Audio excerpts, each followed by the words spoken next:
episode baru podcastnya anak pondok. Assalamualaikum Abdul. Waalaikumsalam Kevin. Gimana kabarnya hari ini Abdul? Alhamdulillah, seperti biasa yang Kevin lihat baik-baik saja. Berarti ada sehat kan? Alhamdulillah. Alhamdulillah.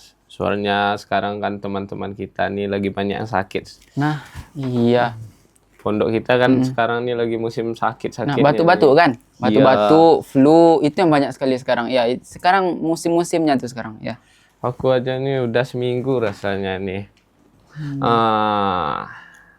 Ya Abdul, sengaja kami mengundang Abdul nih. Aku pengen bincang-bincang dikit sama Abdul. Banyak pun boleh, Bang Kevin. Oh, tapi enggak usah lah lama-lama, aku malu soalnya. Malu. Kevin ini malu, Bang. Iya. Ya, nggak apa. Gini nih Abdul, kan Abdul nih apa nih generasi pertama program Takasus gitu kan. Iya. Aku kan baru kemarin nih masuk. Ya, kemarin tuh Kevin datang. Aduh. Jadi rasanya banyak lah yang belum aku ketahui lagi. Penasaran juga sih aku ceritanya, pastilah ada cerita tersembunyinya di balik Takasus nih kan. Soalnya aku tengok kan pas pertama masuk Takasus nih, orangnya lucu-lucu, humble, Algi, ada Adi, ada Ilham, ada Wahyu, banyak lah. Ada adiknya pun juga penurut. Subhanallah. Ya, penurut itu. Jadi kita senang sama adik-adik nih gitu. Kan di Takasus nih Abdul udah berapa lama nih Abdul? Jadi Ana sendiri ya Kevin ya, dari sejak Ana naik kelas 11. Kelas 11. Ya masalahnya sebelumnya tuh belum ada program-program untuk Takasusnya, belum ada lagi gitu kan.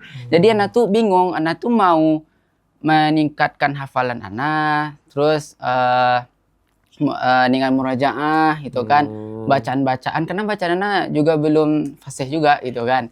Jadi Ana maunya tuh ada suatu program itu kan, yang mana program ini dapat menghandle hafalan dari murajaah, bacaan, pokoknya semua tentang Al-Qur'an lah gitu kan. Jadi naik anak kelas 11 tuh diadakanlah 2 program, tahu kan? Yang pertama Takasus sama SCU. Iya. Di sana Ana bingung nih, mana yang mau diambil gitu kan. SCU kah atau Takasus? Disuruhlah sama orang tua itu sholat istikharah.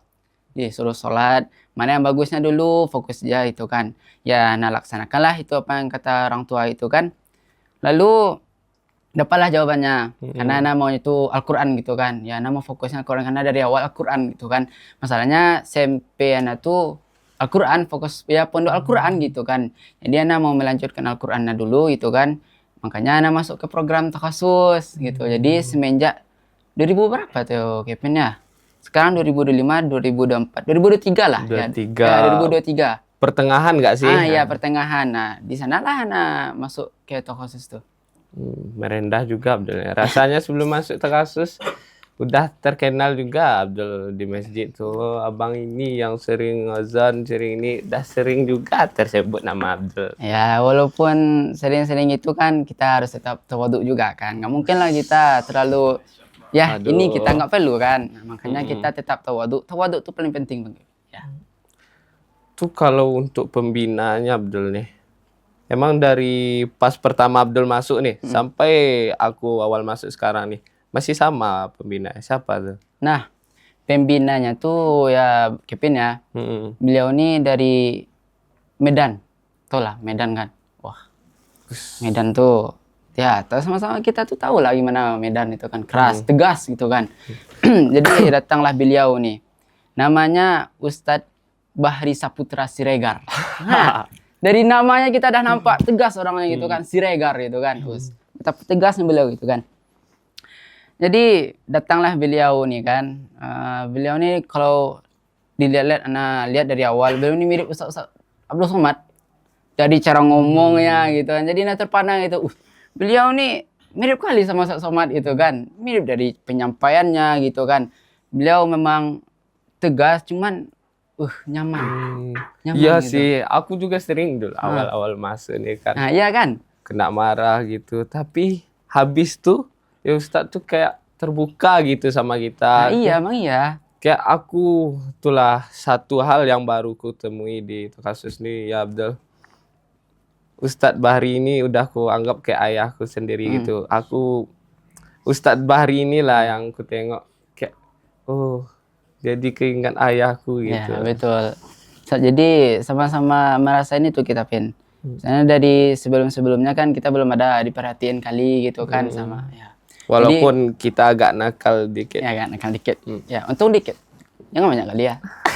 Dikit-dikit nggak apa gitu kan. Karena jangan lurus-lurus tabung aja gitu kan. Jadi walaupun kita berbelok dikit, setidaknya kita kembali lagi ke jalan yang benar gitu kan. Emang ya kalau beliau ini anak terasa kali, ini ya yang namanya ayah asrama gitu. Ini yang namanya ayah gitu kan.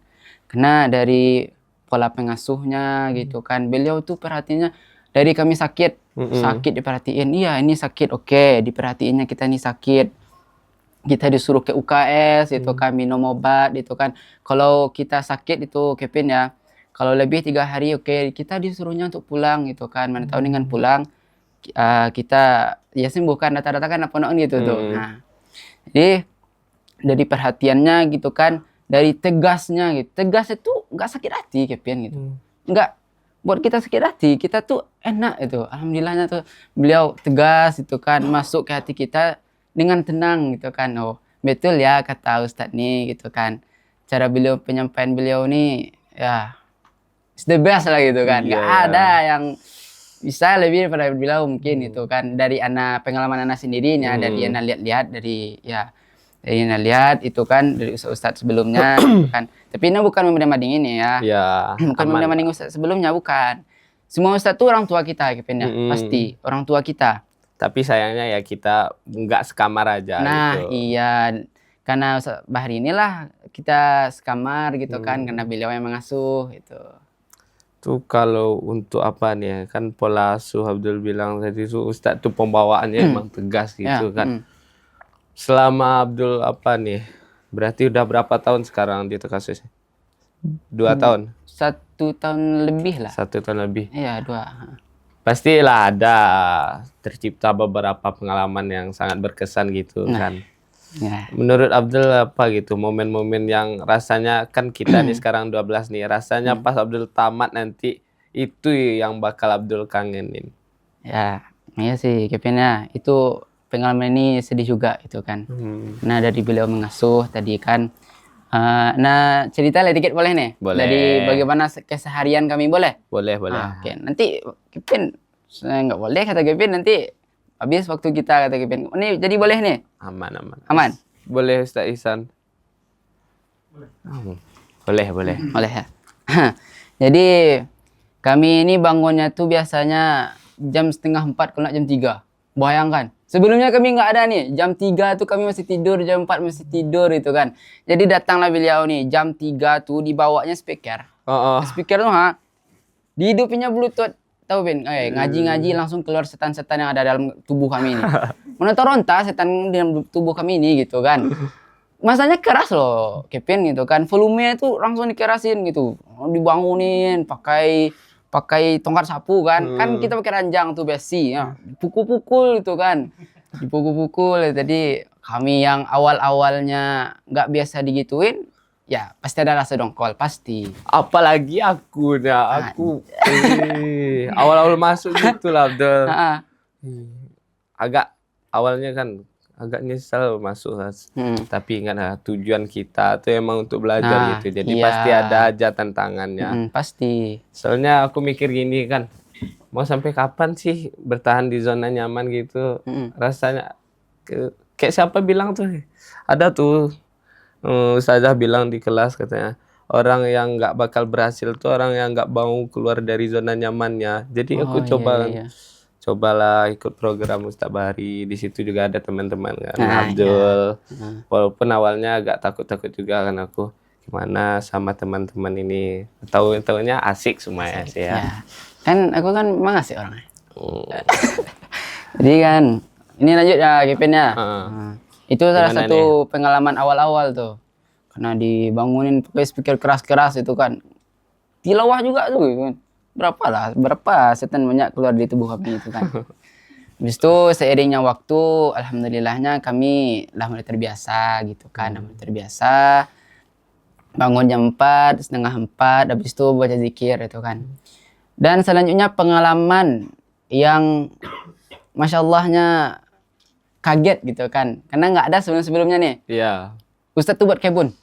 Oh. Nah, bayangkan, buat kebun. Jadi di belakang kamar kami itu kan sebenarnya kan kosong tuh. Biasanya adik-adik ini untuk buat main bola. Main bola, main raket, itu kan, badminton itu kan. Pokoknya main-mainnya tuh di sebelah sana, di belakang sana gitu kan.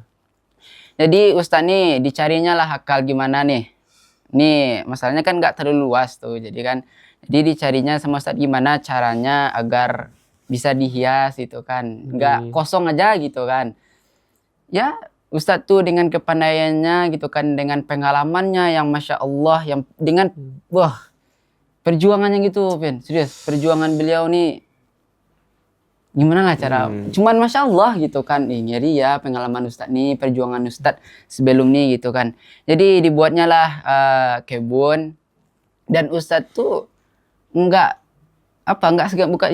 segan gitu, karena Ustadz tuh tahu seorang laki-laki itu memang ya harus ada jiwa pejuang. Itu juga lah yang ditekankan sama kita. Ya. Apa kata Ustadz tuh, kalian nih ya di sinilah melatih soft skill kalian tuh, biar betul. Dimanapun kalian tercampak tetap hidup kalian. Nah, itu ya terngiang-ngiang di kepala gitu. Iya kan, itu memang ya bagus. Prinsip Ustadz, cara pengajaran Ustadz itu memang bagus gitu. Nah, jadi karena itu kan kami tolonglah Ustadz tuh. Ustadz tuh ditunjukkan sama kami gitu kan, bagaimana cara nanam kebun tuh gitu kan. Bagaimana cara buat pupuk. Pupuknya tuh dari itu, Kevin. Apa itu padi ini Skam padi. Ya skam padi ya, dari sana lah dibakar dulu ya, dibakar ya. Nah, sampai itu Kevin ya, kami kan jemur kain tuh.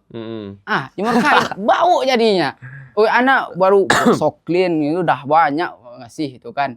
Rupanya besoknya Ustadz tuh membakar itu kan sakam skam padi, skam itu kan. Skam itu kan, nah dibakarnya skam itu kan. Jadi pas angkat kain tuh harum banget. Banget nih harum pada soklin lagi. Udah dicuci ulang masih bau gitu. Masih bau. Ya Allah, itu mau gimana lah itu kan. Masalahnya emang iya tempat untuk membakarnya tuh nggak ada lagi gitu kan. Cuman di belakang asrama kami gitu. Rasanya kita ngomong gini nggak marah Ustadz Bahri ini. Mudah-mudahan enggak ya. Mudah-mudahan enggak itu kan. Masalah ini kan cerita-cerita kita, bagaimana pengalaman kita. Mudah-mudahan Ustadz tertawa malahan. Nah, jadi udah dibuat apa aja lah bibit-bibitnya gitu kan, dari timun, cabe, ubi. Iya, ubi. Ubi itu aku yang disuruh motong rumputnya tuh. Iya kan? Berapa tuh? 2 karung aku disuruh berdua sama Syarif. Tapi itulah serunya kan. Di sana letak serunya gitu kan.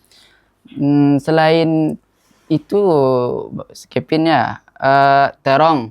Pokoknya banyak tuh, terong, Japan ya, sayur Japan. Ya, sayur Japan banyak lagi, dan banyak lagi itu ditanam sama Ustadz tuh itu kan. Itu pengalaman yang sangat-sangat the best. Belum ada kami merasain hal yang seperti itu. Misalnya kami main-main aja kan. Habis tahfiz ya olahraga, yang istirahat. Kalau ini enggak gitu. Kami cari sampai keluar izin sama apa gitu, sama satpam, izin keluar pakai becak. Adik-adik itu pakai becak itu kan. Bayangkan adik-adik yang bawa becak itu kan, bawa pupuk, bawa ya kotoran jawi sapi gitu kan, dibawanya ke pupuk. Itulah beliau tuh gitu kan, dicarinya bagaimana buat pupuk itu kan, nggak langsung instan gitu. Alami, benar-benar alami dibuat sama Ustadz tuh gitu. Jadi kami pun tahu sedikit banyaknya tentang perkebunan gitu kan. Lalu pengalaman selanjutnya buat kaligrafi. Ya, kaligrafi. Beliau memangnya banyak, skill beliau memang banyak gitu kepennya. Dari kaligrafi itu indah ya tulisan beliau nih. Beliau nih nggak cuman bisa berkebun, nggak cuman bisa nokok-nokok gitu kan. Ya mukul paku gitu kan, nokok-nokok itu kan, mukul paku, bukan itu aja gitu kan.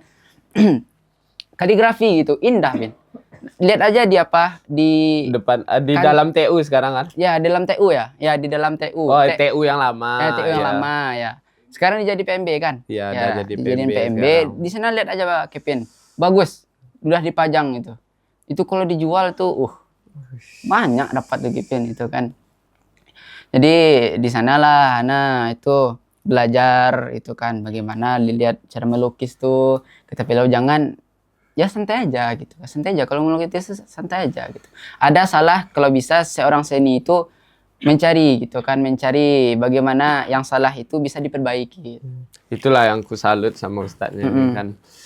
Ibarat apa gitu, kita nih emang anak laki-laki kan, besoknya kita yang akan jadi pemimpin, kita yang akan meneruskan semua ya. Jadi kalau kita masih menjadi seseorang yang lugu aja, nggak tahu arah, disuruh ini, disuruh itu, masih belum tahu juga rasanya janganlah terlalu monoton kali gitu. Betul. Oh, ya. Itu kalau untuk apa nih Abdul ya? Kan aku sering tuh nengok pas acara-acara kita di awal, apa namanya tuh?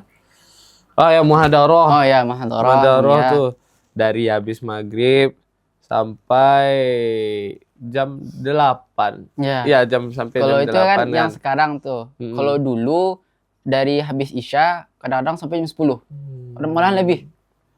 Nah, itulah kalau nggak ada dikasih batas waktu mau ya sampai jam 10 malah lebih. Karena ya di akhir tuh beliau mengevaluasi kami, memberi kami pencerahan, nasihat lah gitu kan. Ya karena itu lamanya gitu. Tapi seru Pin gitu, seru. Karena awalnya tuh kami tuh gimana ya? Nggak ada rasa percaya diri gitu. Nah, kami takut tampil, takut ini, takut. Masalah isinya tuh MC. Habis itu baca Quran tilawah sama sari tilawah, kultum, hiburan, khutbah sama doa. Jadi kami itu karena jarang ya tampil-tampil gitu. Jadi grogi, takut gitu kan. Tapi kami cobalah pasti bisa ini awal pasti bisa, nggak apa-apa lah, salah-salah dikit nggak apa-apa, itu kan yang namanya baru belajar gitu kan. Disinilah kita belajar gitu kan bagaimana caranya jadi MC, tilawah, pokoknya hal-hal muhadharah yang lain lah gitu kan. Di sanalah dari muhadharah tuh kami menimbulkan rasa percaya diri kami.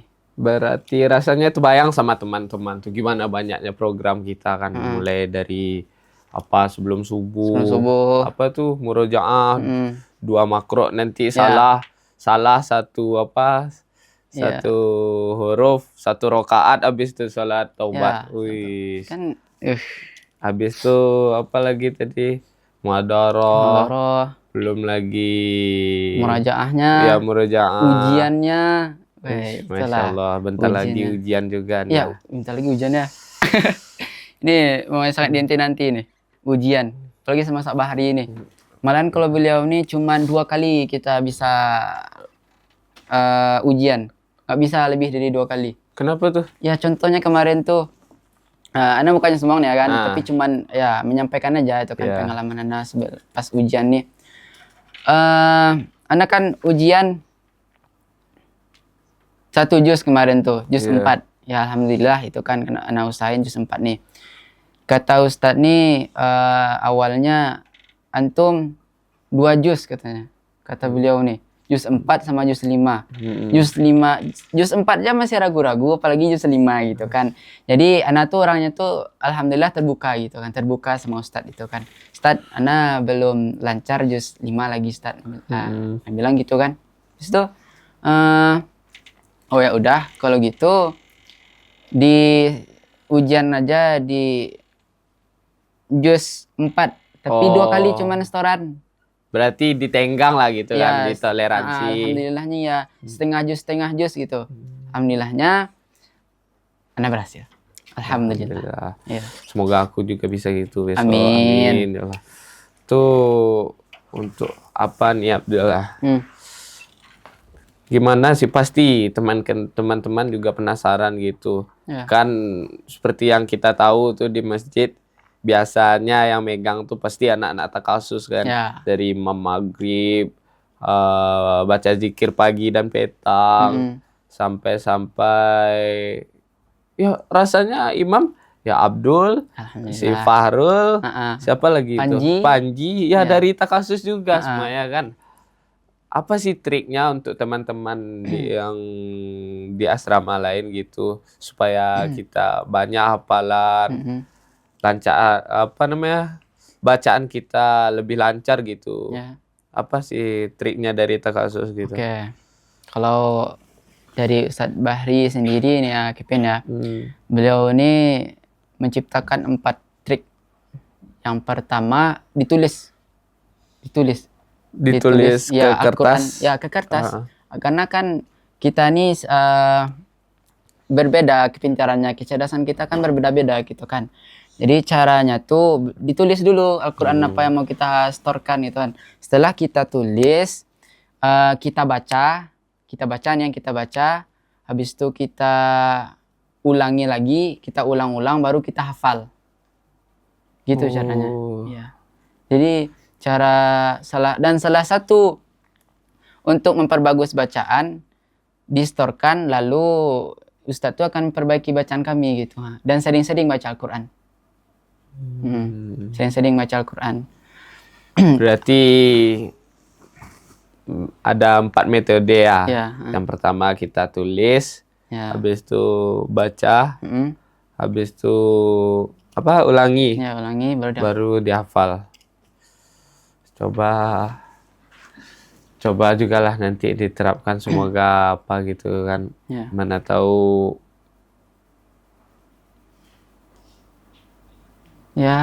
kan nanti itu kita bisa gitu kan dengan trik tersebut gitu. Habis itu kalau anak kan dulu yang susah juga untuk untuk baca Quran. Tapi karena sering baca Al-Quran tuh lah, alhamdulillahnya fasih gitu kan. Dilatih-latih, kalau jadi imamnya, percaya dirinya tuh pas anak tuh di keluarga tuh dulu. Ya, di keluarga. Dukungan sama support ya. Support. Jadi dari keluarga nyuruh kami untuk keluarga tuh disuruh untuk jadi imam di rumah. Habis itu di pondok sebelumnya, karena sebelum itu belum ada jemaah-jemaah lain, cuman kami aja gitu. Belum banyak lagi santrinya kan. Habis itu barulah di masjid-masjid dan di sini, alhamdulillahnya. Di sanalah step by step anak tuh jadi imam tuh gitu. Gitu caranya. Jangan langsung naik gitu kan, dari bawah dulu gitu. Ya pasti semuanya butuh proses ya, kan. Butuh proses. Namanya yang berproses tentu memiliki beberapa sensasinya tersendiri. Semoga ya kita untuk kedepannya bisalah menemukan jati diri kita masing-masing sampai di titik versi terbaik kita gitu. Amin. Apalagi pas kita tamat dari sini kan, kalau bisa kita kembali lagi ke sini dengan versi yang berbeda. Iya, versi terbaik kita gitulah. Contohnya kayak Abdul kan udah lulus dari Mesir. Amin. Ya, itu tujuan utama tuh ke Mesir. Mudah-mudahan lah kita mencapai tujuan kita masing-masing dengan yang terbaik. Amin. Tuh selanjutnya rasanya teman-teman juga butuh ya. Apa sih motivasi Abdul supaya bisa bertahan sampai juga di detik ini di Takasus? Apa sih yang membuat Abdul betah di Takasus gitu? Jadi Kevin ya, dari awal anak tuh menanamkan di hati anak tuh di surah Al-Baqarah ayat 216 yang mana di sini Allah mengatakan intinya Kevin ya, segala sesuatu yang menurut kamu itu baik belum tentu baik bagi Allah itu. Tetapi segala sesuatu yang menurut kita itu tidak baik, pasti itu baik bagi Allah gitu. Karena Allah tuh maha tahu daripada kita yang tidak mengetahui gitu kan. Jadi maksudnya tuh, anak kan kadang susah untuk ngafal itu kan. Anak mikirnya tuh, kenapa lah ya Allah gitu. Anak ngeluh, hampir anak putus asa gitu. Anak tuh, ya Allah kenapa lah susah kali ngafal nih gitu. Padahal cuma satu ayat. Satu ayat. ayat 282 Al-Baqarah itu kan. Iya itu aja. oh iya gitu kan, kenapa nih ya Allah gitu kan, susah gitu kan. Karena ayat inilah ana yakin Allah itu disuruhnya ana mengulang-ulang itu kan agar hafalannya lebih lengket, pahala lah gitu kan, namanya baca Quran tuh pahala gitu kan, lebih banyak mendapatkan pahala gitu kan. Salah satunya bentuk manifestasi kita untuk kedepannya gitu kan. Itulah salah satunya. Lalu dengan surah Al-Insyirah, fa inna ma'al usri yusra, inna ma'al usri yusra. Itu salah satu juga tuh rasa ya rasa apa namanya tuh, ana tuh nggak jatuh lagi, nggak down lagi gitu. Tertekan Ya, gitu karena kan. di sana katanya, kata Allah, maka sesungguhnya tuh di balik kesulitan ada kemudahan. 2 kali Allah menyebutkan. Itu kan sesungguhnya. Kan yang pertama kan maka sesungguhnya di balik kesulitan itu ada kemudahan. Diulang lagi oleh Allah. Sesungguhnya di balik kesulitan itu ada kemudahan gitu. Pasti Allah akan memudahkan gitu kan. Karena nggak mungkin kan kita baru ngafal langsung bisa gitu, langsung nangkap. Pasti di otak kita tuh diasah dulu, diasah.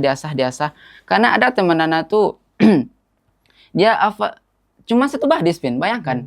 Satu baris, tapi karena dia asahnya gitu kan, diulang-ulangnya, nggak putus asa dia kan. Sampai-sampai dia setoran 1 lembar, bayangkan, 1 lembar. Besoknya 2 lembar, bayangkan gitu. Karena dia yakin Allah tuh pasti akan memberinya kemudahan. Ya, pastinya dengan setiap usaha kita tuh kan pasti ada hasilnya nanti, walaupun dengan beberapa pun kadang orang tuh nggak tahu gitu, memandang remeh aja. Soalnya mereka yang nggak tahu cobaan kita tuh gini, soalnya setiap orang tuh pasti punya cobaannya masing-masing. Itu pun tergantung tanggapan orangnya, gimana cara mereka menyikapinya, gimana cara mereka mencari solusi. Di situ kan diuji kedewasaan kita. Kita kan sekarang udah SMA nih, udah memang sepatutnya untuk memikirkan masa depan nanti. Pastinya kita pun pingin yang terbaik untuk orang tua kita, makanya kita emang harus ini proses yang kita jalani demi kesuksesan tersebut. Semoga lah semuanya terbayarkan nanti. Amin. Ya Rabbal Alamin. Dan untuk teman-teman sekalian yang para penghafal Quran maupun yang mau menghafal Quran, ingat itu kan, kita dalam menghafal Quran itu luruskan niat. Apa niat pertama kita gitu. Jangan sampai niat kita melenceng cuman untuk dipamer-pamer, jangan sampai gitu. Niat kita lillahi ta'ala. Cari ridhonya Allah. Udah, itu aja. Jangan sampai ada yang lain.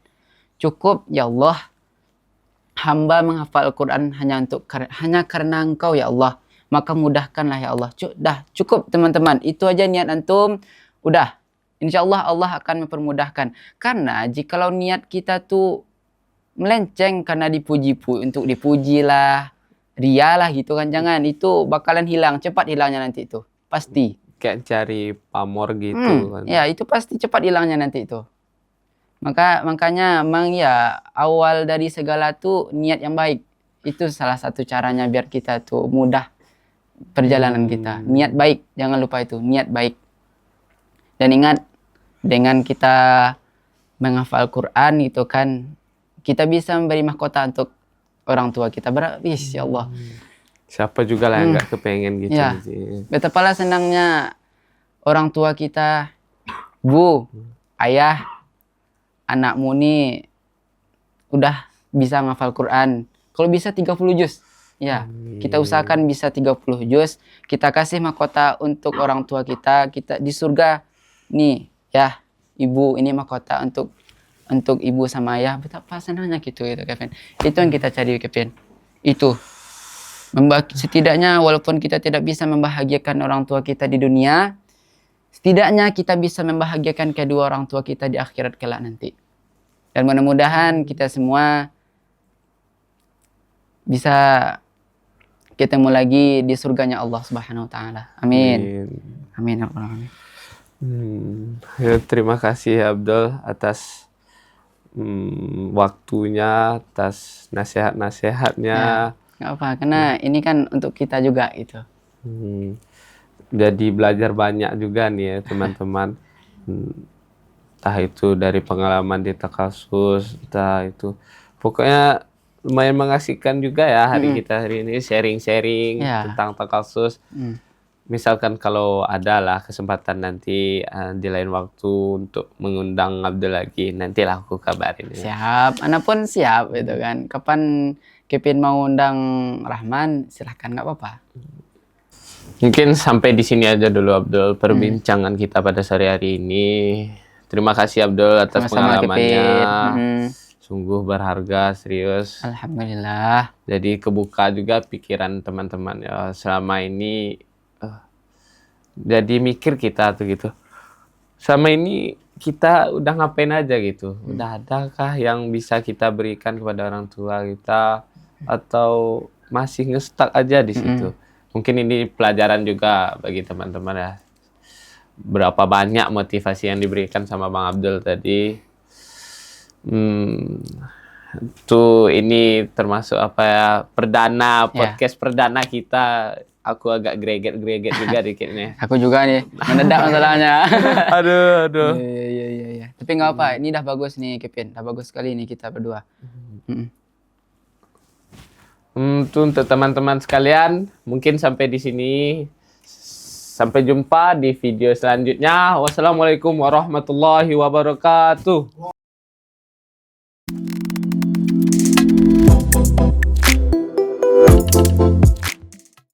Ini baru podcastnya anak pondok.